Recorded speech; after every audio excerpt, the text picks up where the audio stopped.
केंद्रीय मंत्री ज्योतिरादित्य सिंधिया ने जयविलास पैलेस में देर रात अलग अलग समाजों की बैठक ली। इस बैठक में ग्वालियर दक्षिण विधानसभा को जीतने का प्लान तैयार किया गया। इस बैठक में विधानसभा क्षेत्र के पार्षद, चुनाव हारे पार्षद प्रत्याशी, मंडल अध्यक्ष, दक्षिण विधानसभा के निर्णायक वोटर्स, वैश्य समाज, मुस्लिम समाज, सिंधी समाज, चौरसिया समाज और क्षेत्र के बड़े व्यापारियों के साथ भी सिंधिया ने की बैठक। आपको बता दें कि ग्वालियर दक्षिण विधानसभा से पूर्व मंत्री नारायण सिंह कुशवाहा चुनावी मैदान में 2018 में मध्य प्रदेश की सबसे छोटी 121 वोट अंतर वाली हार का सामना करना पड़ा था।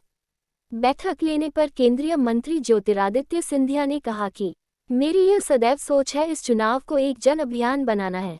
ये बीजेपी और कांग्रेस का चुनाव नहीं है, बल्कि यह मध्य प्रदेश के बुजुर्गों, भाइयों बहनों के साथ बेटे और बेटों के भविष्य का चुनाव है। यह एक जन अभियान और एक जन आंदोलन होना चाहिए। जिस सफर पर हम उस सफर पर सभी रहेंगे, मध्य प्रदेश को आगे बढ़ाएंगे। देश के अंदर और एक एक जन जन के विकास की प्रगति में हम अपना पूर्ण उत्थान के साथ मेहनत काम करेंगे। भोपाल में राहुल गांधी के एमपी में 150 सीट जीतने के दावे पर बोले सिंधिया तारांकन।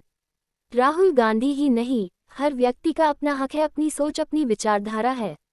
लेकिन मैं कभी सीटों की गिनती नहीं करता हूं। मैं केवल जनता की आशा, अभिलाष और उस पर खरा उतरने की कोशिश करता हूं। मुझे पूरा विश्वास है कि भारतीय जनता पार्टी के साथ जनता का आशीर्वाद है।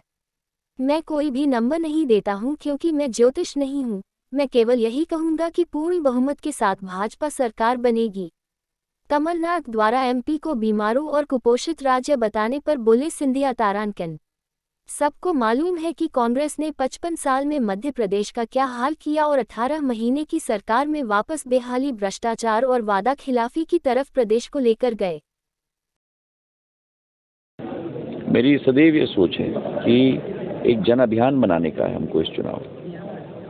ये बीजेपी और कांग्रेस का चुनाव नहीं है, ये मध्य प्रदेश के बुजुर्गों लोग का भविष्य का चुनाव है, भाइयों और बहनों का भविष्य का चुनाव है और बेटे और बेटियों का भविष्य का चुनाव है। तो ये एक जन अभियान और जन आंदोलन होना चाहिए कि जिस सफ़र पर हम हैं उस सफ़र पे ही हम लोग अडिग रहेंगे।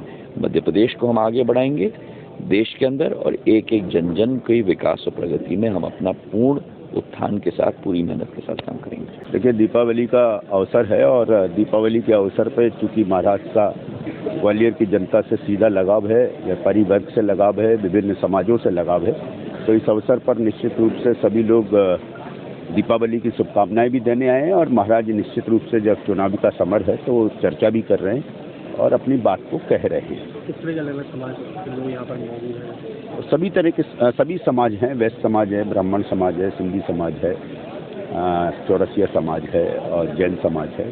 सभी तरह के समाज हैं। कुछ लोग मेरे को भी पता लगा कुछ लोग सदस्यता भी ले रहे हैं और दीपावली के अवसर पर बधाइयाँ भी दे रहे हैं और महाराज को आश्वासन भी दे रहे हैं। महाराज अपनी बात भी कह पा रहे हैं। जिले की 7 सभी सीटें जीतने की तैयारी निश्चित रूप से महाराज के लिए जिले की 7 सीटें नहीं, मध्य प्रदेश की 230 सीटें हैं।